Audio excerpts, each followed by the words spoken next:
Hi everyone, this is Miwa from Small Steps Health. Today I'm going to show you some variations of wall planks. Now, I love these wall planks because they engage your entire body, get you some cardio if you work hard enough, and they don't require much space. So you can do them in the office, at home, or even in your closet if you want to. So most of us are sitting a lot these days for work or leisure. So it's a good idea sometimes to just get up, and if you feel like you're getting sleepy or you're getting too tight between the shoulders, which happens a lot from slouch over computers and screens, just get up and do these wall planks, and you will feel more rejuvenated. So let's get started.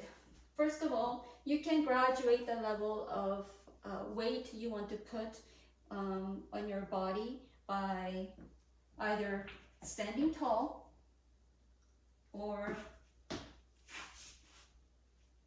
inclining. So the closer you are to the wall, or the straighter you stand, the easier it's going to be on you. Make sure your hands are at your shoulder level, because if they're too high or too low, we're compensating with other muscle groups. And we want to target our shoulders and upper back right now. So you can do it in this position, you can do it in this position, whatever is comfortable for you. So I'm going to start here. Now we're just going to hold for 10 seconds like this. So make sure it's not too easy. You should be able to feel some resistance, okay, through your shoulders.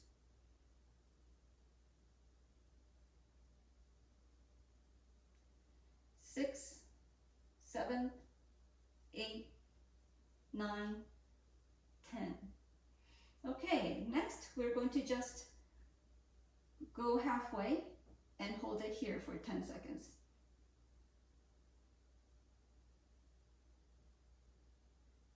You should be able to feel that through your triceps and your shoulders, and a little bit on your chest, and also your calves, because you should be on your toes. If you're not, then that's fine.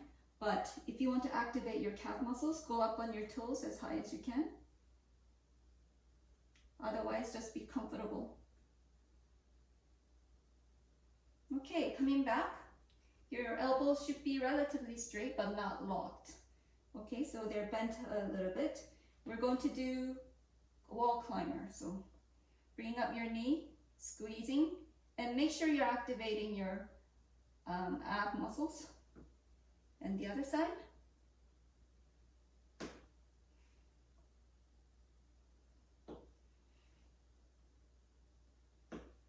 This is 3.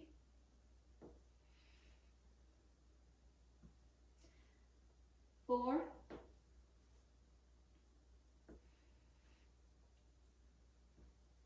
6. So think about your ab muscles. Think about the muscles that you want to work out, such as your glutes, your quads, and your abs. I think that was 8. It's important to communicate with your muscles because they can get complacent. Last one. Okay, now we're going to do calf raises. Up, down, up, down. So when you really focus on certain muscle groups that you want to work out, you'll sense that, or you'll feel them contracting more, harder, and just working harder for you. Otherwise, if you don't do that, then other muscle groups might kick in and compensate. And one more. Now we're going to be again on our tiptoes, but we're going to bring up our knee in. So rotating, twisting through your abs a little bit, and then coming up all the way and down. The other side. In, out, in, out, in, out. I think that's 3. Please don't judge me based on my counting. 4.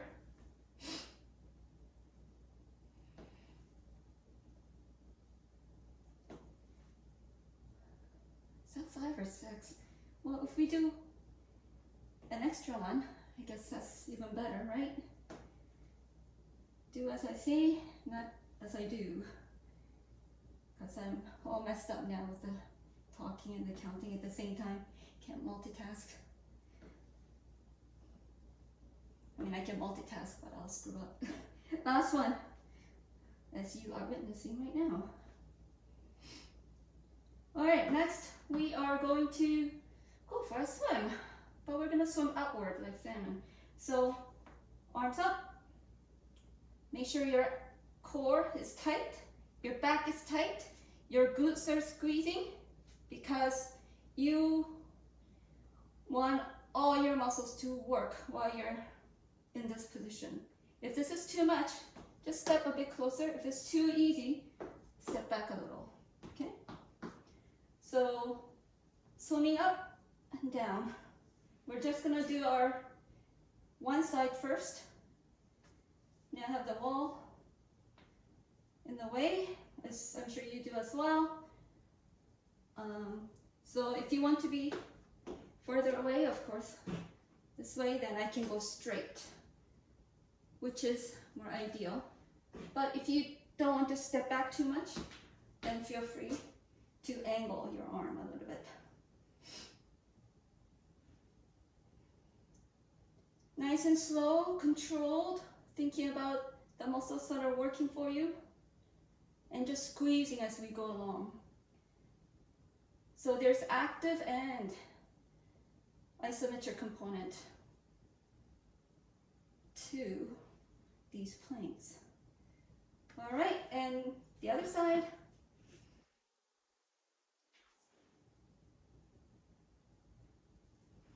I hear my shoulder cracking. So if you have any shoulder injuries and if anything hurts, just adjust your movements a little bit so they don't hurt.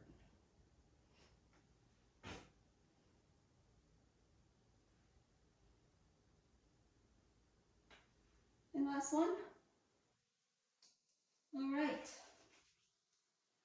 Next, we are going to bring our leg out. So starting with our right side and down. So you'll see that your weight has transferred to one side, which is what we want. So transfer your weight to your left if you're working on your right leg, and of course, right arm if you're working on your left leg. Just transferring the weight and working one side harder than the other. Last one, and the other side. So we're not jumping around. We're not even standing. We're leaning. But this works your body way more than just standing,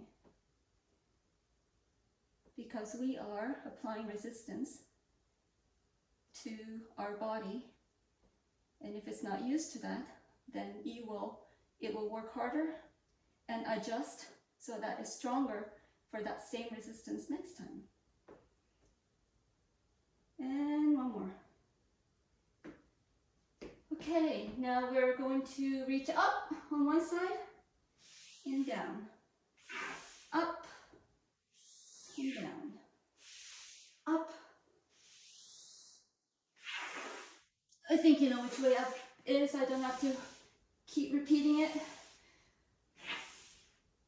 which I tend to do because I have 2 kids, and as you know, sometimes they need everything explained.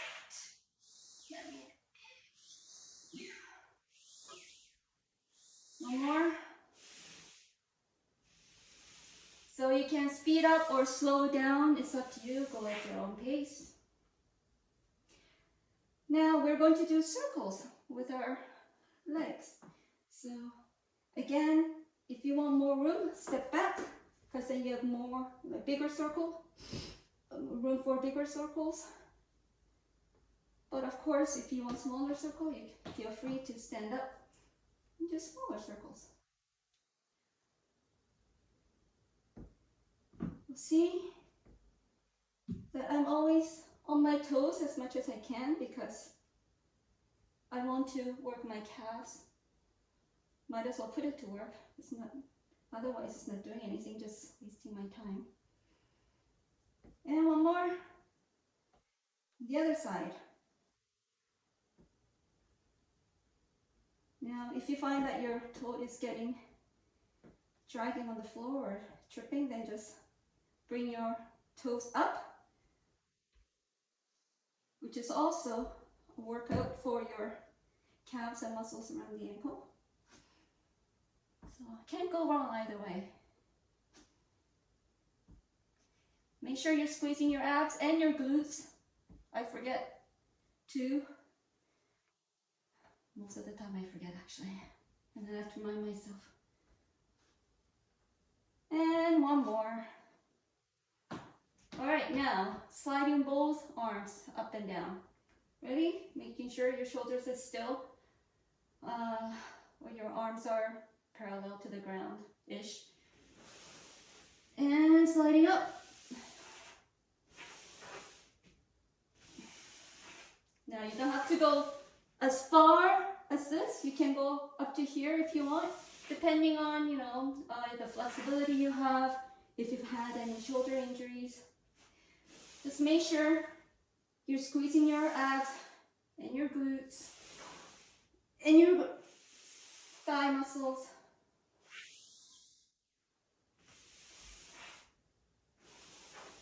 This is a great core exercise as well as shoulder exercise. And one more.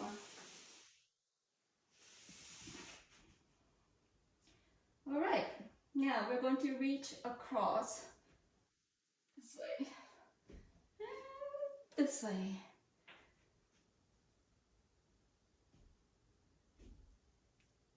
I feel like I skipped one. I feel like I did one right side and didn't do the left side.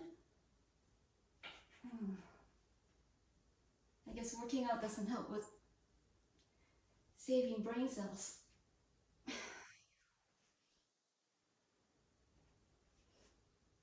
They're definitely not generating or regenerating brain cells anyways.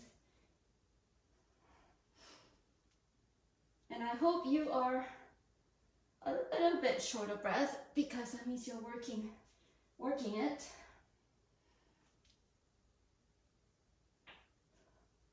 So it's a misconception that you have to be running around and jumping up and down to get any cardio, any, strain on your body. Pushing your body will help your cardio, at least a little bit. Okay, so now we're going to reach down. So we're forcing our body to shift weight and put strain on different parts of our body.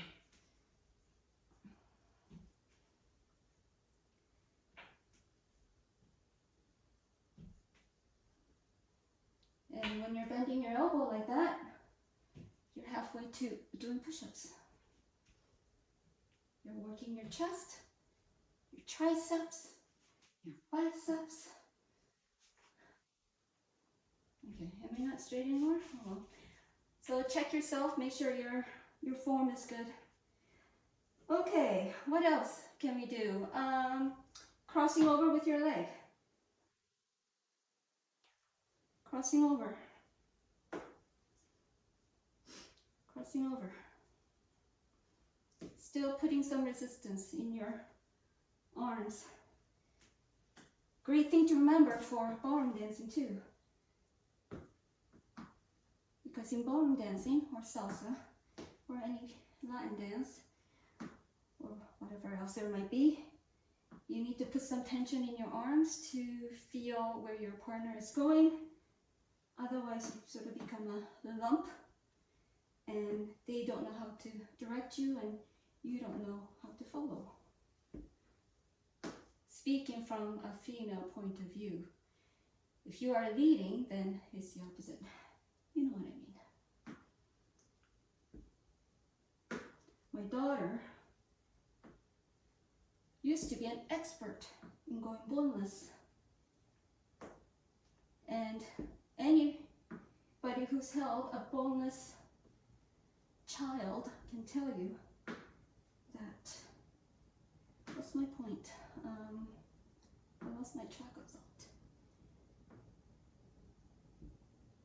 Yes, it's hard to get any direction or cause any meaningful movements to happen with a boneless child. And if you don't know what I'm talking about just... Okay, that's it for today. So if you'd like to join me for more wall plank variations, then please follow me on Instagram. So after you've done an exercise, while your body's still warm, it's a great idea to stretch, whatever you feel comfortable with. Because stretching not only is relaxing, but it also makes your joints more nimble. There's less chance of injury. Okay, so please stretch. Now, whatever you feel comfortable with, you can do what I'm doing or something else. Everyone might differ based on what their needs are, but these are the basic stretches I do after a workout.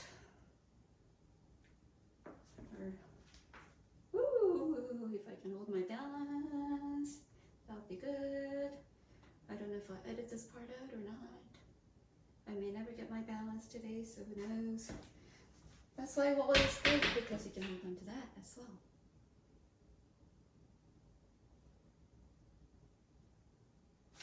All right, thank you for joining me. Follow me on Instagram, and we'll see you next time.